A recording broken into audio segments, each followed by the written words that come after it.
watching Lights Up. This is Lights Out. I'm Faisal Khan. Welcome to the weekly podcast, joined by only one of the usual faces today, Ron. Ron, big night ahead of us on Saturday night. Big boxing action to look forward to. Starts off in Ellen Road when Lee Selby defends his IBF World Featherweight title against hometown Josh Warrington. It's a big night at Ellen Road. It's a night for potentially a star to rise. Josh Warrington going for the world title in his hometown. What type of a fight can we expect? I mean, it's a good old British tear-up, isn't it? I mean, we've got a Welshman coming in, defending champion, who's kind of defended his belt on 5 different occasions against good opposition. Got a good record. He's only the one defeat early on in his career against Josh Warrington, who's 26 fights, and he's only. But he's won them all, 6 wins by KO. Yeah, I mean that's the only thing that's lacking in this fight is the KO kind of ratio. But what we've seen in the build-up has been, it's kind of added a bit more, spice to it. It's kind of key. Well, it's definitely brought more attention to it. We saw at the press conference, there's a bit of heated tension there. Bit of a handbag, wasn't it? A bit of a handbag, yeah. We've all had a few moments like that in our life.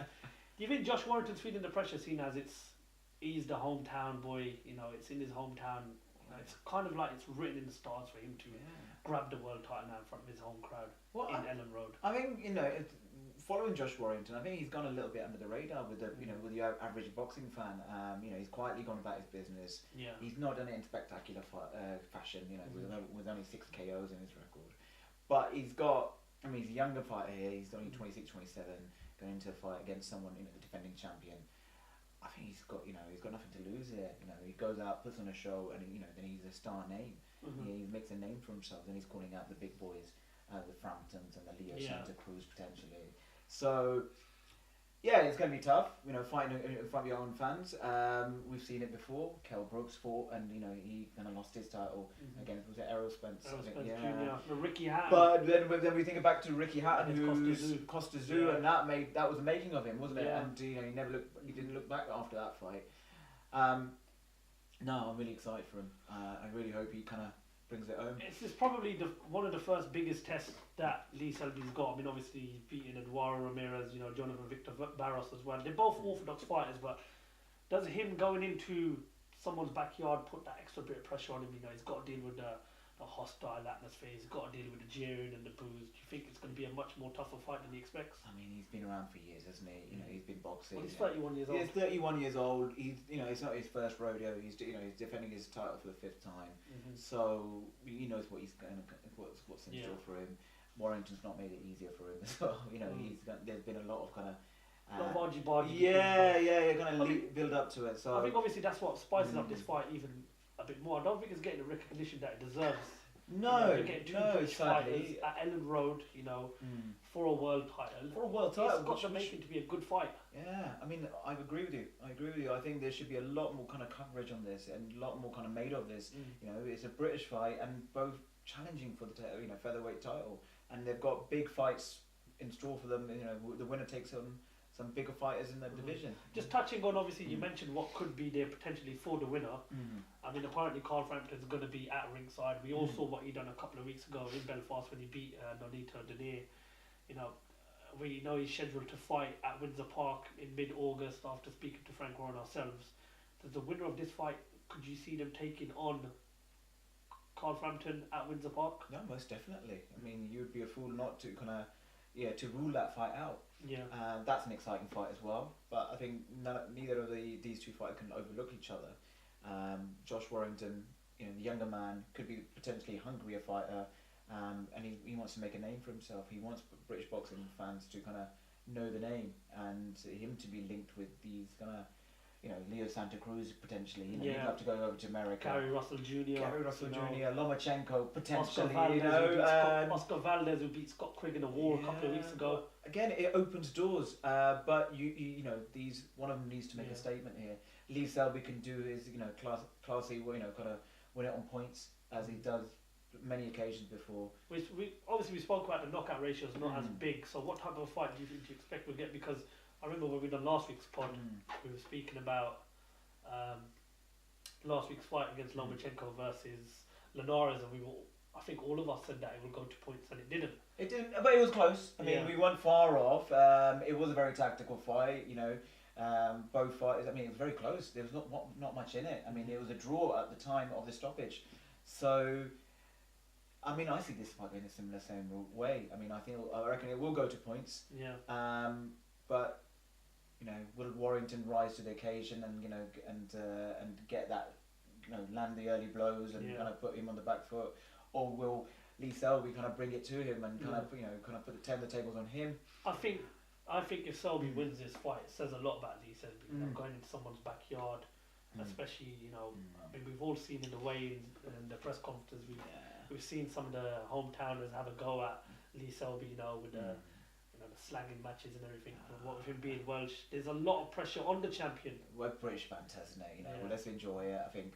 I mean, how I see this fight going is it's going to be about who controls that ring. Who kind of controls it with the jab, the better work, the combinations, cutting off the ring of the opposition.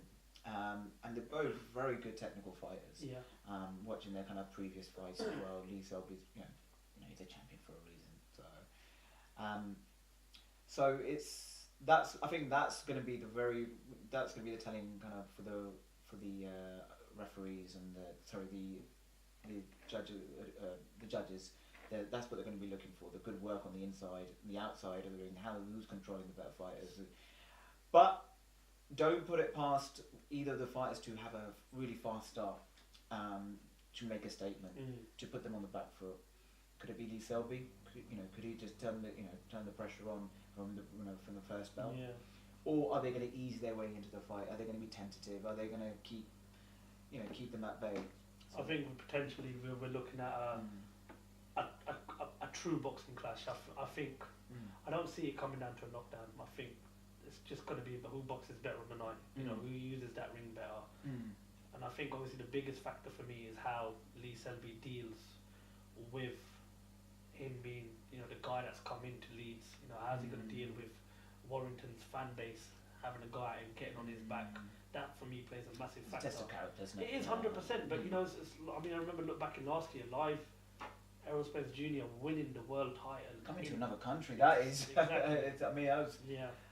Again, he didn't let the occasion get the better of him, and it could easily have happened, considering he's in his backyard in Sheffield, passionate kind of Sheffield fans.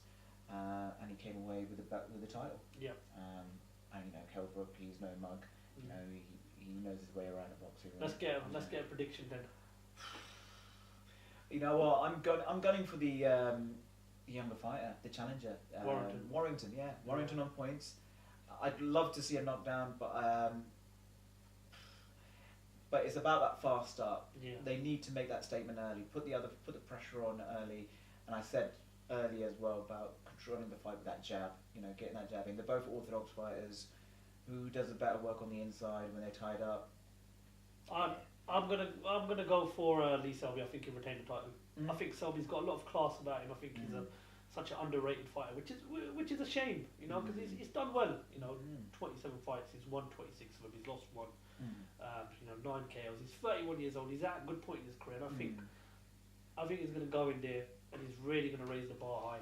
I think it's a big fight for him, of course, being the defending world champion, and of course and we'll get to see that fight against Frampton that we've been desperately waiting 100%. For. It's Wales versus Northern Ireland, and that's that'd be great to see from an English perspective to see how that one pans out. But let's move on. Moving on. Let's do WBC World Light Heavyweight Championship. Adonis Stevenson defends his world title against Badou. Superman. And you know what? This for me is a fight that is not going the distance. You have a look at Adonis Stevenson.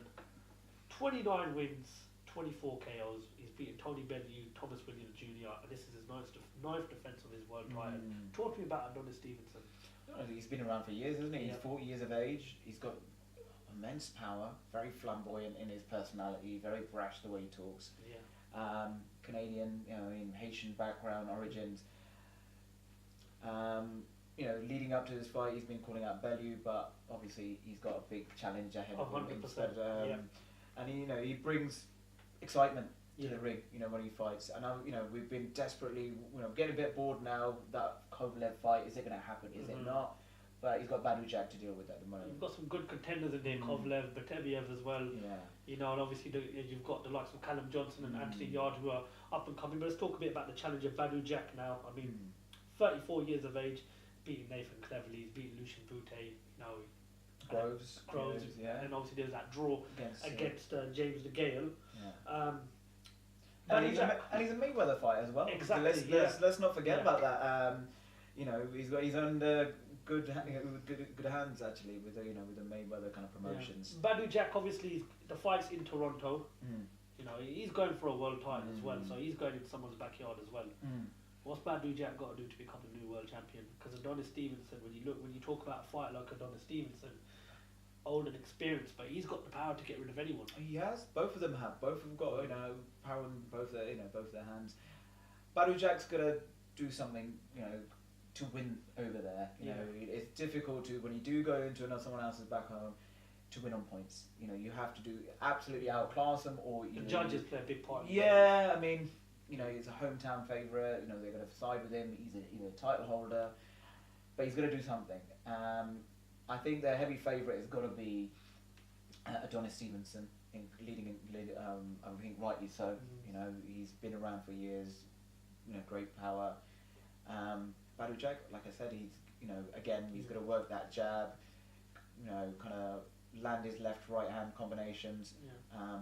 So that's something that I look forward to. Staying on the light heavyweight division, it's been a long time since we've had another Roy Jones Jr. come along. Obviously, I've just mentioned two up-and-coming fighters in Callum Johnson and Anthony Yard. But there's another fighter in that division. We all know who it is. It's Andre Ward. And I want to get your thoughts on something about Andre Ward.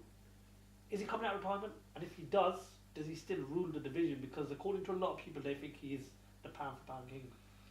I mean, he was very coy. He wasn't very kind of open about what his decision's going to be. He said he's involved with a lot of media stuff. I think there's a version of the Contender, I think, the boxing program he's involved with. He's involved with Creed 2. Yep. So, I mean, the last time him and Benny got it on was on Creed 1. So. Again, you know, you never say never. The money's right. You know, you know, at the moment, you know, he's making money elsewhere. But if you give him a great, you know, British fight, you know, fighting in Wembley or LaSalle Arena, where you can make potentially millions and millions, then he's not going to say no. What's your thoughts on the light heavyweight division? You think? I mean, a lot of people, they don't really get as boosted as they think when it comes to the light heavyweight division. But when you look at some of the contenders in it, you know, you've got Kovalev, you've got Bateviev, you know, you've got potentially Andre Ward, you've got Badou Jack, Adonis Stevenson, and then you've got the young fighters like your Anthony Yards. Light heavyweight division, what's your take on it these days? I think he gets overshadowed by the heavyweight division. Yeah, it is. It's not quite, you know. It's not quite heavyweight. They're not the, you know, they're just like, you know. But I think that's it. I mean, throughout history, you know, the light heavyweights kind of been overshadowed by the heavyweight fighters, and they seem to get all the limelight. They seem to get more of the press. But those fighters that you mentioned, they do all pack a punch, and it's an interesting, exciting division. But if Andre Ward was to come back into that and, you know, was to fight it that way, then it would liven it up and it would bring more kind of attention to it. He's got that bit of spark about him, hasn't he, Andre Ward? Oh, he's classy, isn't he? You He know, is, when he was active, he was, you know, top 3 pound for pound fighters, and some rate him as the best fighter. He's a bigger version. I mean, some people consider him as a bigger version of Mayweather. I think it's just the injuries that played his. Because I remember one of his tweets saying that his body just can't take anymore. Well, let's be honest. He's still young. He's not. He beat Kovalev twice in his last 2 fights. You know, I mean, he was the other feared man in that division. The first fight was a bit controversial. The second fight definitely wasn't the way that finished. You know, he brings excitement. You know, he's an American fighter. They do that. All the fighters do that. Obviously, a lot of people talk about the power that Adonis Stevenson has. You know, he does 24 have, knockouts and 29 wins. How does Badou Jack avoid that power? I think they need to have a good game plan. Him and his coaches. I think Mayweather probably will be involved in that. Working with that. You know, just giving him some guidance, some tips, and what he needs to do. He needs to use that ring well. Adonis Stevenson does come across as a little bit wild. You know, in his punches and, you know, the angles that he throws it at, and, you know, it's all about timing. I think that's very important. You know, you've got to time it right when you throw the jab, when you throw, go for the over right hand, and it's a tough ask. It's a tough ask for Adonis Badou Jack. Yeah. But Badou Jack being Swedish, but Adonis Stevenson fighting in Toronto. Does that give him the upper hand as well? Because he's a hometown fighter. Yeah. I mean, yeah, most definitely. But in terms of experience, I mean, Adonis Stevenson's been there how many times now? I mean, how many times has he defended about? It's his ninth title defence. Ninth title defence. Yeah. So it's not, it's not his first. But if you were to ask me who's the favourite, I would lean towards Adonis Stevenson. So your prediction is Adonis Stevenson?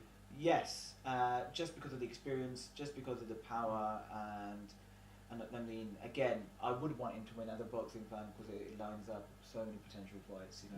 If Ward comes back into play, then there you go. You got another fight there. You've got Badou, that would be a great fight, giving him an opportunity to avenge his defeat.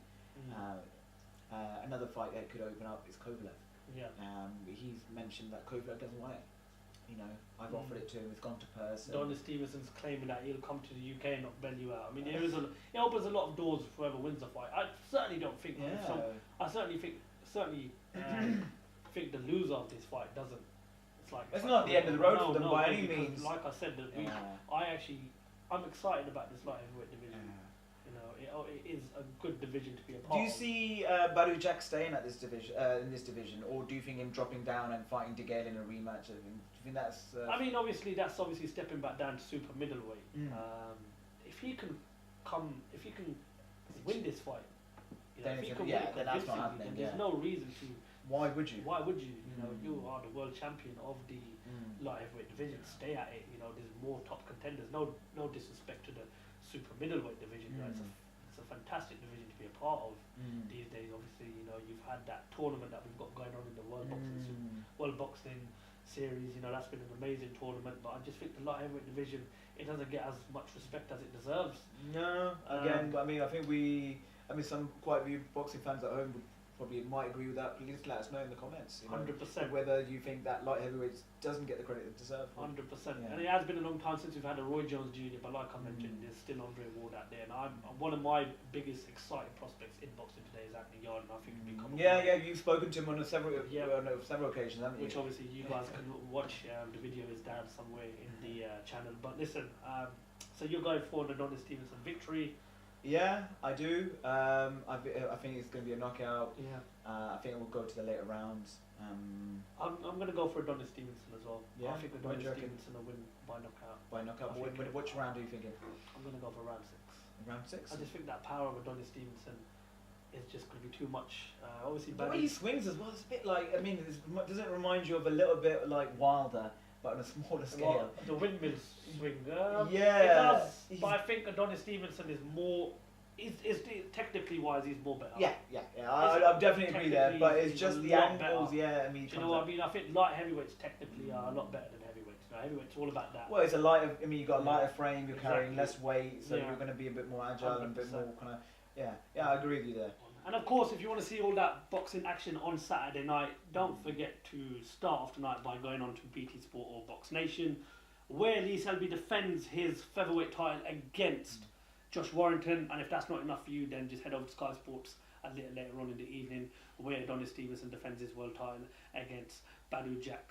Don't forget to like, subscribe and comment. As part of the Lights Out team, I want to take this opportunity to thank you guys for watching our podcast. I'm Faisal Khan. He's Ron. Thank you for watching Lights Out.